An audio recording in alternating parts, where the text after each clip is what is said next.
얼마 전 한 취업 준비생이 성형 수술을 하다가 숨지게 되는 안타까운 일이 있었습니다. 이 취업 준비생은 서울 소재 대학에 다니면서 4년 내내 성적도 참 우수했고 또 경제 관련 자격증도 여러 개가 있을 정도로 나름대로 취업을 위해서 스펙도 잘 쌓고 있었습니다. 근데 항상 취업의 마지막 문턱인 면접에서 떨어지게 되는 겁니다. 그래서 그 청년이 나름대로 이유를 생각해 봤는데 그것은 바로 자신의 사각턱, 즉 외모적인 문제 때문이라고 생각을 했던 겁니다. 그래서 그는 고민 끝에 취업을 위하여 양악 성형 수술이라는 것을 하게 되었다고 합니다. 근데 수술하던 중에 과다출혈로 인하여서 안타깝게 숨졌다라는 겁니다.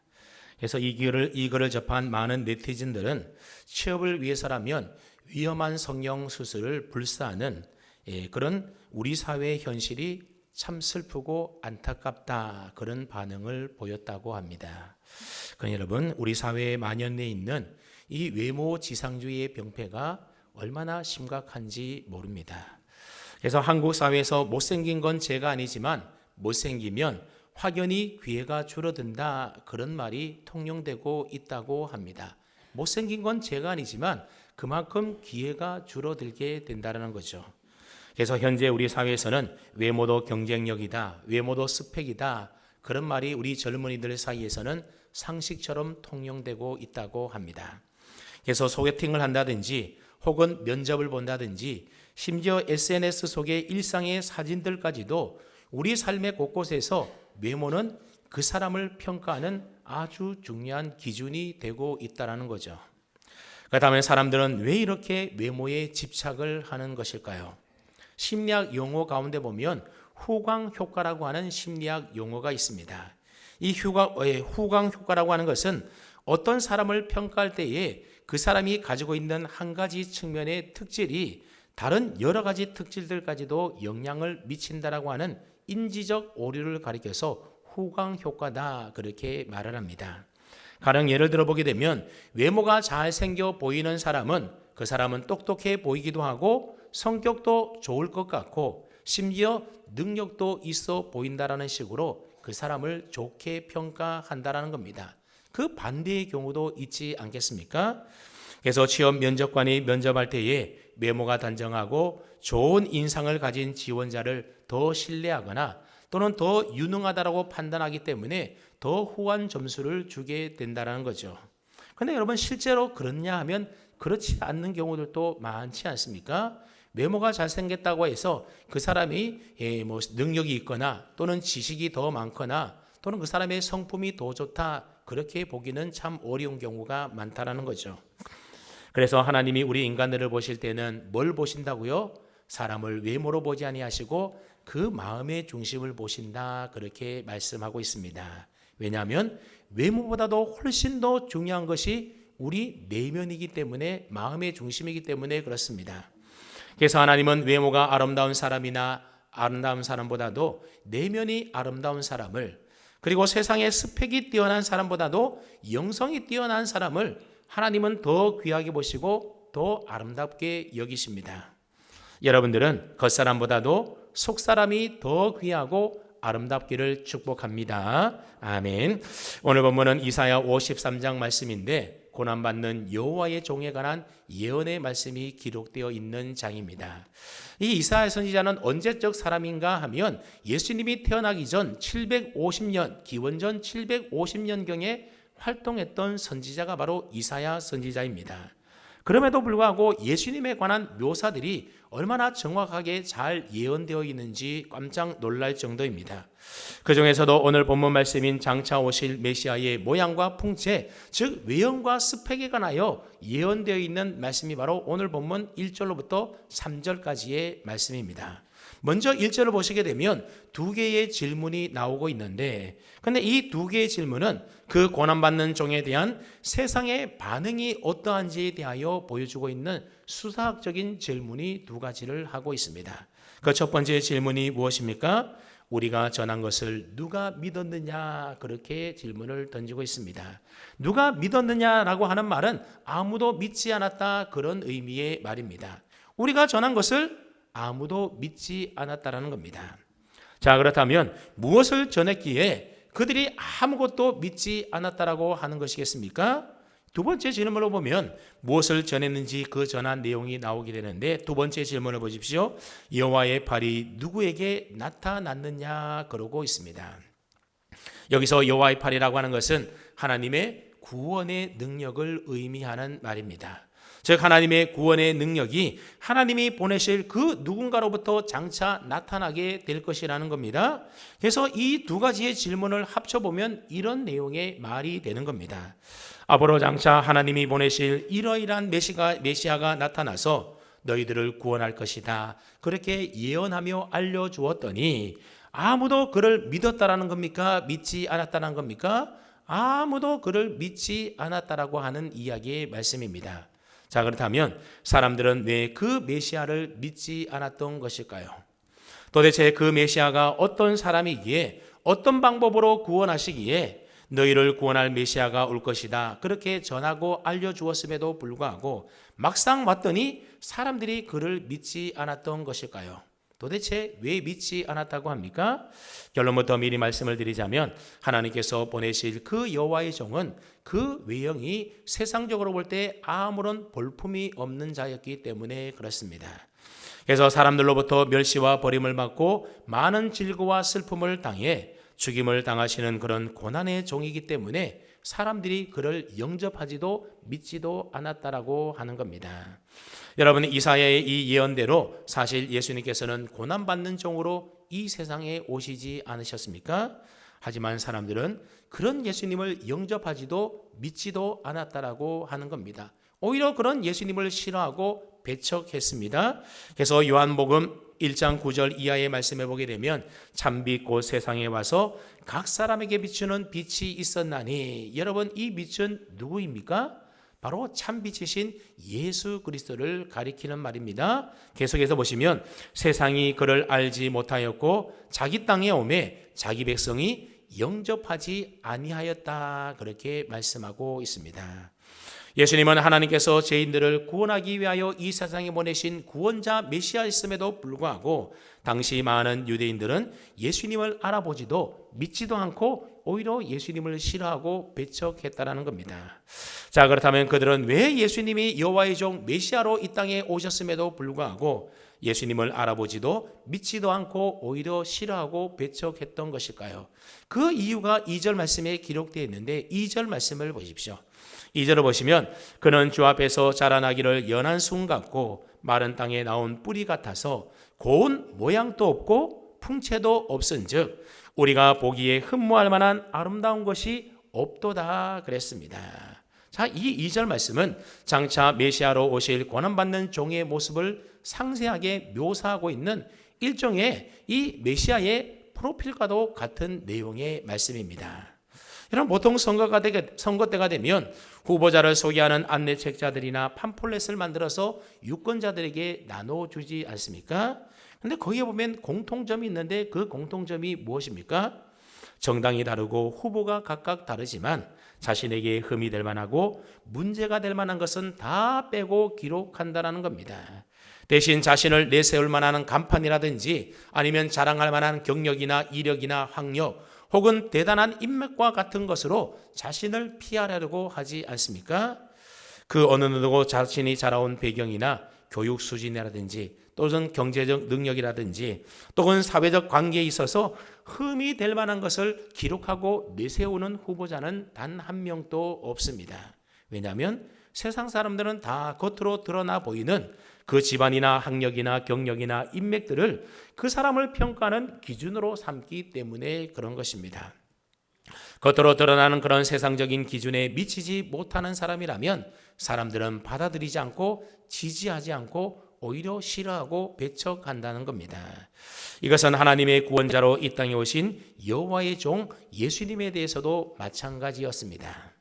아무리 하나님이 보내신 메시아라 할지라도 세상 기준에서 볼 때 현저하게 믿도는 아무것도 내세울 것 없는 볼품없는 자는 메시아로 받아들이지도 믿지도 않고 오히려 싫어하고 미워하고 배척했다라는 겁니다.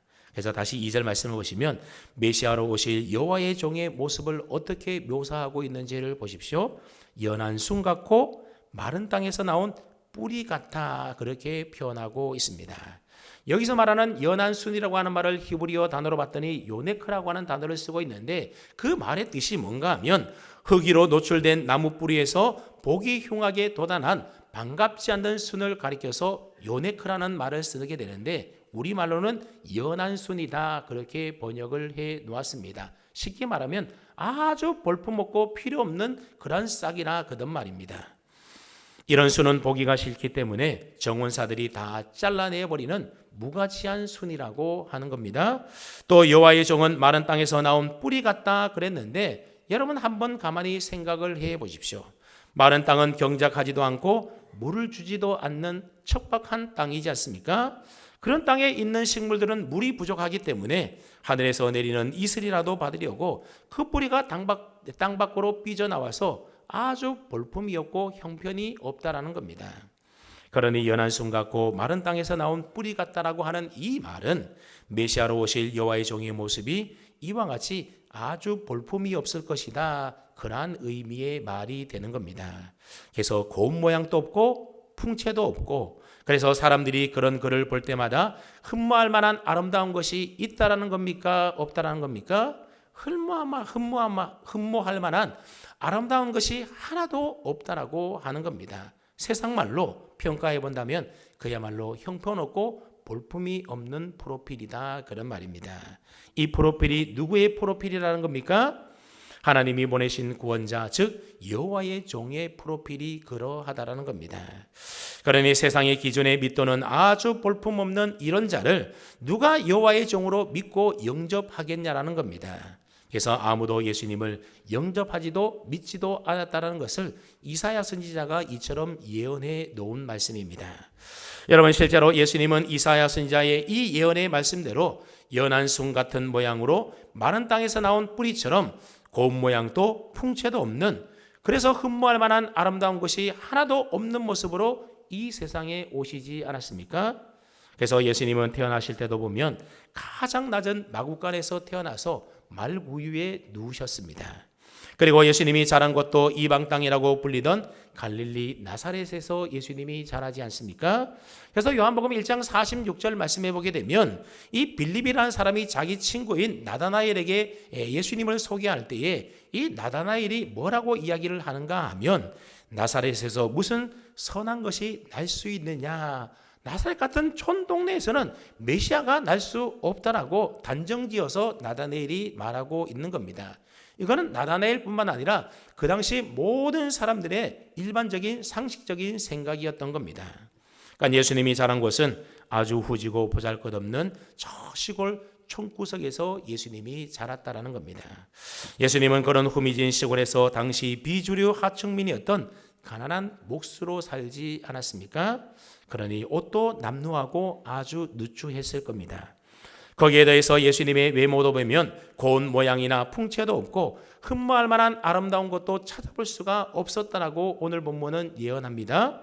여러분 보통 성화에 보면 예수님의 얼굴이 그려져 있는데 그 얼굴의 모습을 보면 아주 미남으로 그려져 있지 않습니까?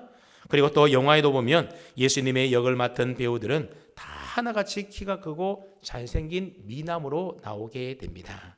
근데 정말 예수님께서 그런 성화나 영화 배우들처럼 잘생기셨을까요? 사실 우리가 보지 않았으니 알 수가 없는 노릇입니다. 다만 요한복음 8장 57절 말씀해 보게 되면 이런 말씀이 기록되어 있습니다. 유대인들이 이르되 내가 아직 50도 못 되었는데 아브라함을 보았느냐 그렇게 예수님에게 질문합니다.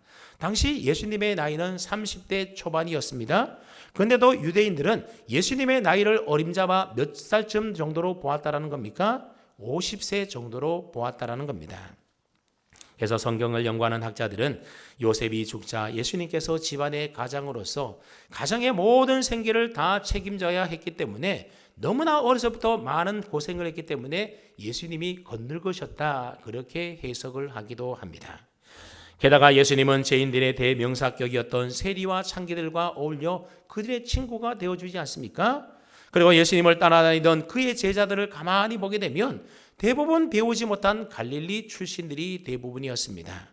그들 중에 어느 단 한 사람도 제사장이라든지 또는 랍비나 혹은 서기관이나 바리새인과 같은 당시에 존경받는 인물이 예수님의 제자 가운데는 단 한 사람도 없었던 겁니다. 그러니 당시 사람들의 눈에 비친 예수님의 모습이라고 하는 것은 사실 아주 볼품이 없는 모습에 불과했습니다. 하나님은 이사야 선지자를 통하여 그들을 구원할 메시아는 낮고 낮은 자의 모습으로 고난받는 종의 모습으로 올 것이라고 오늘 본문에서 분명히 예언해 놓지 않았습니까? 그렇다면 이 사람들이 어떤 메시아를 기다려야 하는 것이겠습니까? 아주 볼품없는 고난받는 메시아의 모습을 보고 저분이 메시아구나, 우리를 구원하러 오실 분이구나, 그걸 알아차려야 했는데 그 당시 유대인들은 그런 것을 알지 못했다라는 거죠. 그들은 오히려 고난받는 메시아보다도 멸시받고 천대받는 메시아보다도 어떤 메시아를 기다렸다는 겁니까? 세상의 기준에서 볼 때에 고운 모양도 가지고 있고 풍채도 아주 뛰어나고 누가 보더라도 흠모하고 아름다울 만한 그런 외모와 완벽한 스펙을 갖추고 있는 제왕적 메시아를 그들은 기다리고 있었던 것입니다. 그런데 예수님은 외모와 조건과 스펙이 아주 볼품이 없지 않았습니까? 그러니 예수님은 그들의 기준에서 보면 그야말로 기준 미달이었던 겁니다. 그래서 그들은 예수님을 믿지 않았고 믿지 않았을 뿐만 아니라 오히려 싫어하고 미워하여 멸시하고 천대했다. 오늘 본문이 그렇게 이야기하고 있습니다. 오늘 보면 3절 말씀을 보십시오. 그는 멸시를 받아 사람들에게 버림받았으며 강고를 많이 겪었으며 질고를 아는 자라 그랬습니다. 여호와의 종으로 구원자로 오신 예수님이 흠모할 만한 아름다운 세상적인 조건이 없었기에 세상 사람들로부터 존경받기보다 오히려 뭘 받았다는 겁니까? 멸시를 받았다는 겁니다. 여러분, 멸시가 무엇입니까? 남을 업심여겨서 몹시 낮춰보고 깔보는 것을 가리켜서 우리는 멸시라고 이야기를 합니다. 존경의 반대말이 바로 멸시입니다. 여호와의 종 하나님의 독생자 메시아가 이 세상에 오셨다라고 한다면 당연히 그분을 알아보고 그분에게 존경을 표하고 영접하고 믿어야 하는 것이 마땅한 일 아니겠습니까? 그런데 그들은 예수님의 외모와 외적인 조건과 스펙만을 보고서는 오히려 업심여기면서 깔보고 멸시했다라는 겁니다. 마가복음 14장 65절 말씀해 보게 되면 예수님께서 십자가 지시기 전에 어떤 멸시를 당했는지에 대하여 잘 기록해 놓았는데 이렇게 성경이 말씀하고 있습니다. 어떤 사람은 그에게 침을 뱉으며 그의 얼굴을 가리고 주먹으로 치며 이르되 선지자 노릇을 하라 하고 하인들은 손바닥으로 치더라 그랬습니다. 어떤 사람은 예수님의 얼굴에다가 더러운 침을 막 뱉었습니다. 또 어떤 사람들은 예수님의 얼굴을 수건으로 가리고 주먹으로 마구 예수님을 쳤습니다. 심지어 하인들은 손바닥으로 예수님의 뺨을 때렸다라고 하는 겁니다. 여러분, 혹시 누군가로부터 침뱉음을 당해보신 적이 있습니까? 아마 모욕 가운데 가장 큰 모욕이 있다고 한다면 누군가로부터 더러운 침뱉음을 당하는 모욕이지 않겠습니까? 이것만큼 큰 모욕이 어디에 있겠습니까? 근데 예수님은 사람들에게 더러운 침뱉음을 당했다라는 겁니다. 그리고 수건으로 예수님의 얼굴을 가려놓고 언제 어디서 날아올지 모르는 주먹질을 예수님은 당해야만 했습니다. 어떤 경우에라도 남의 뺨을 때릴 수가 없는 그 하인들 종의 손바닥에 예수님은 뺨을 맞으셨다라고 하는 겁니다. 이처럼 예수님은 사람들로부터 온갖 멸시를 다 받으셨습니다. 그뿐 아니라 이사야 선지자는 장차 예수님께서 강고를 많이 겪으며 질고를 아는 자라 오늘 본문 3절이 그렇게 예언을 합니다. 히브리 원어로 보게 되면 강고라고 하는 말은 정신적, 심적 고통으로 인하여 슬픔을 당한다라는 뜻을 가지고 있는 말이고 질고라는 말은 육체적 고난을 당한다라는 뜻을 가지고 있는 말입니다.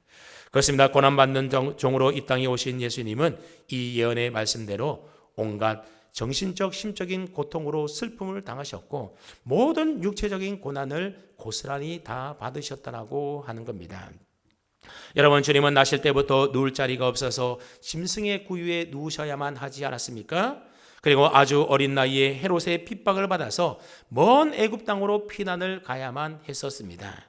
그리고 앞에서 언급했던 것처럼 나사렛 시골로 돌아와서 어린 나이임에도 불구하고 한 집안의 가장으로서 힘든 육체와 노동을 감당해야만 했었습니다.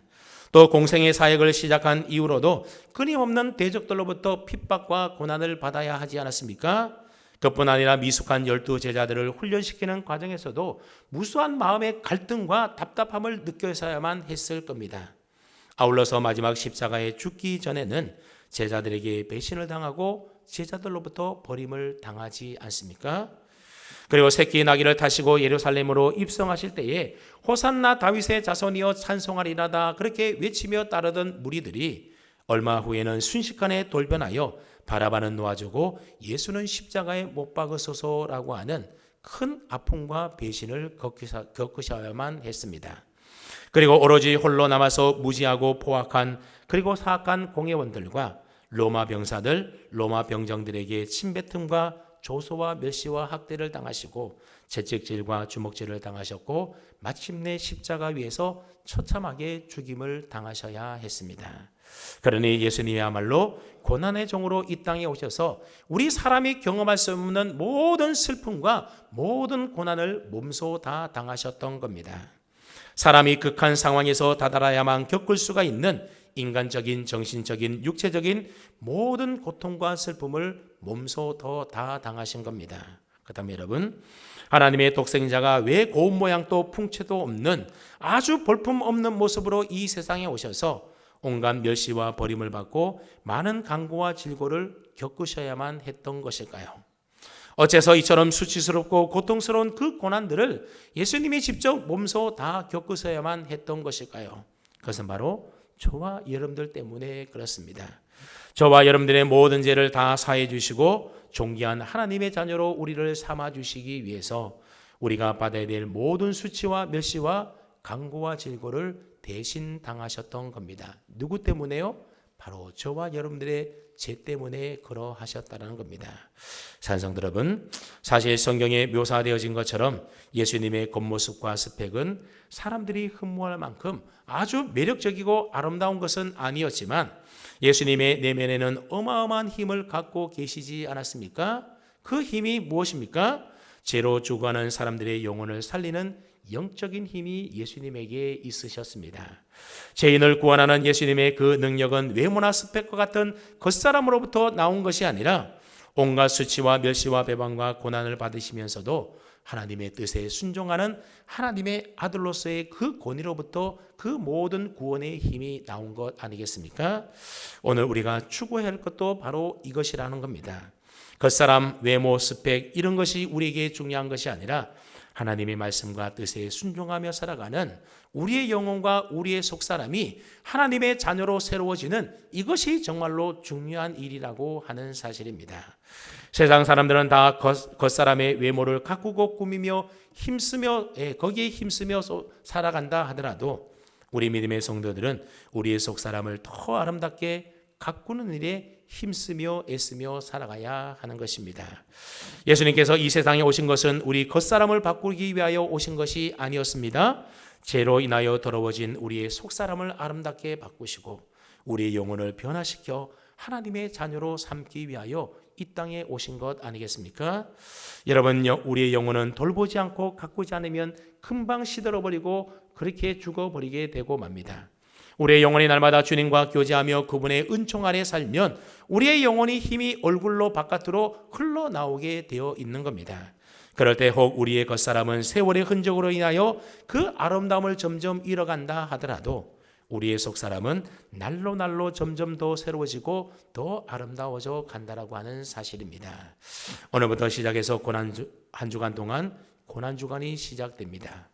이번 한 주간 고난주간을 보내면서 나의 죄를 위하여 하늘 보자 영광을 버리시고 가장 낮고 비천한 모습으로 이 땅에 오셔서 멸시받고 버림받고 많은 강고와 질고를 당하신 주님의 그 고난을 깊이 묵상하면서 여러분의 속사람을 돌보시고 새롭게 갖고 나가는 한 주간 보내시기를 바랍니다.